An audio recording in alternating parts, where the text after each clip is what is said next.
See, I'm basically from Kerala where we love wood.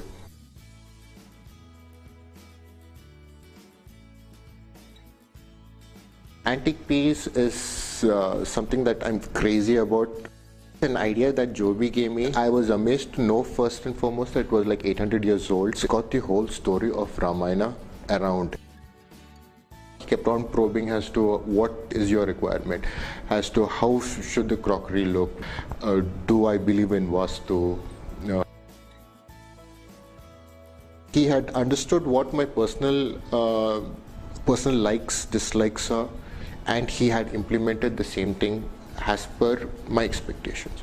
The first time we met him, we discussed what our requirements were. Second meet, he gave us a fair outlook as to what he is going to prepare or plan for.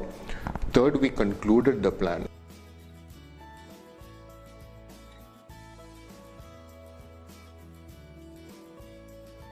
An amazing guy.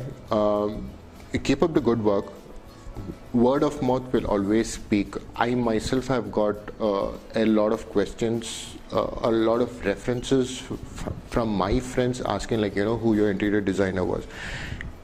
Work speaks. In short, that is what I believe in. And keep up the quality and you will get what you are.